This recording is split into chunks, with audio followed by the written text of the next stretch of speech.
Hola chicos y chicas del grado 11. Mi nombre es Luz Estela Agudelo y vamos a dar inicio al repaso de química para las pruebas saber. Pero antes quiero traerles una frase motivadora. No te preocupes por los fracasos, preocúpate por las oportunidades que pierdes cuando ni siquiera lo intentas.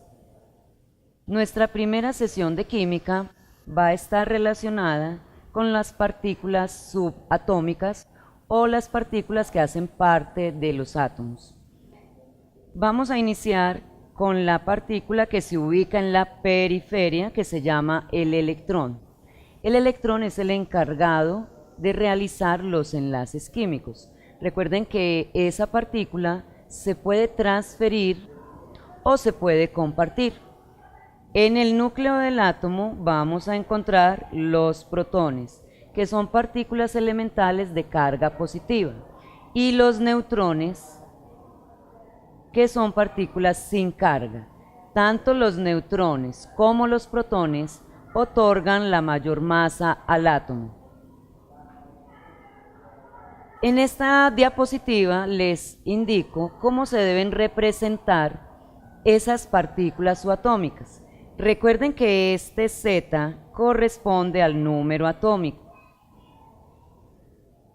pero ese número atómico igualmente nos indica el número de protones en el núcleo y es igual al número de electrones cuando el átomo es neutro. Quiere decir que si un átomo tiene un valor de Z igual a 6, tendrá 6 protones y 6 electrones. La A simboliza el número de masa y esa A siempre será igual a la suma de los neutrones más los protones. O si ustedes desean, podemos expresarlo Z más N. Y es el que le otorga la mayor masa al átomo. La X nos está representando el símbolo del elemento. Vamos a aplicar esos conceptos sencillitos y recordamos otros a esta preguntita. Dice, un ion es una especie química que ha ganado o perdido electrones y por lo tanto tiene carga. La configuración electrónica para un átomo neutro P está dada por un Z19 y corresponde a 1s2, 2s2, 2p6, 3s2, 3p6 y 4s1. Recordemos que lo primero que nos están indicando es que P está neutro. Esa es la primera característica que debemos considerar.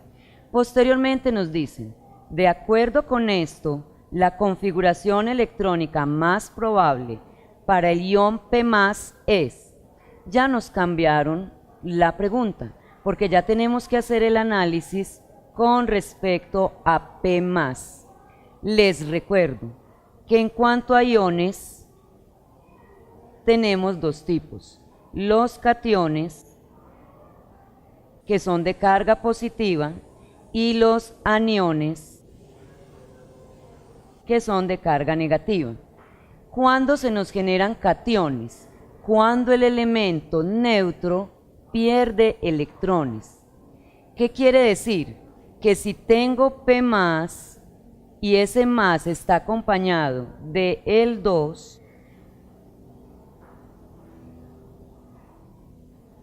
acá tenemos un 2, quiere decir que perdió 2 electrones.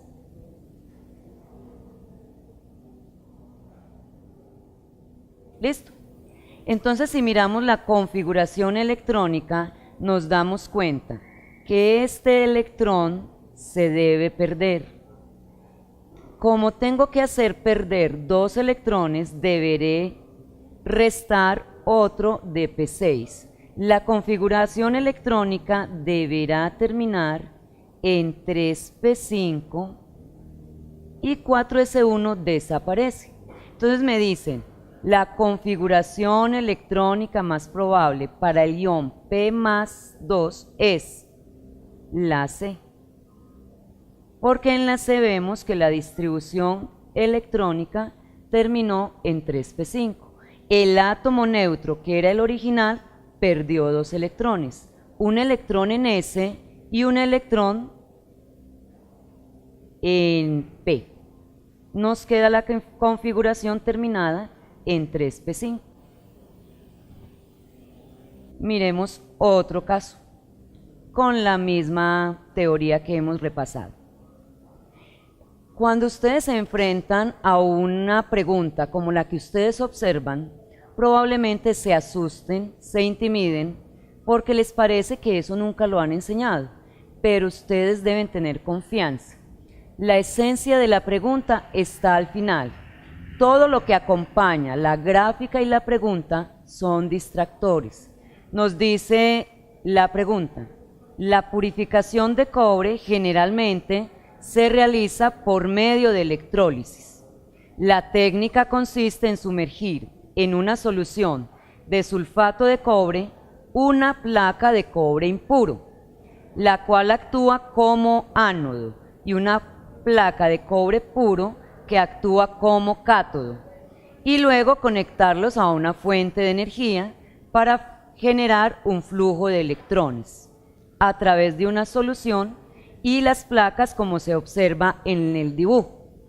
Toda esa información se puede prestar para que usted se confunda. La esencia de la pregunta es simple. El ion cobre 2+ cuenta con. Entonces volvemos a la definición de catión y anión. Dijimos en el anterior que catión es aquella partícula o ion de carga positiva y que se genera cuando el átomo pierde electrones. Y decíamos nuevamente que anión es ese ion de carga negativa que se genera cuando el átomo gana electrones. Si la pregunta le está haciendo referencia al cobre 2+, usted ya puede deducir que si tiene carga positiva fue porque perdió electrones. ¿Cuántos electrones perdió? 2, como lo indica la misma carga. Primera opción, el ion cobre 2+ cuenta con 2 protones más que el átomo de cobre. Recuerden, jóvenes, que los protones del núcleo ni se pierden ni se transfieren. Nunca pueden variar, al menos en reacciones normales. Opción B, 2 protones menos que el átomo de cobre. Descartado, los protones no cambian. Opción C, 2 electrones más. No. Si el átomo tiene 2 electrones más, la carga sería negativa, porque estaríamos hablando de un anión. Opción D, 2 electrones menos que el átomo de cobre. Esa es nuestra opción correcta, porque el cobre tiene una carga de +2, sabemos que si es positiva perdió electrones y va a tener la pérdida de 2 electrones. Muchas gracias por su atención.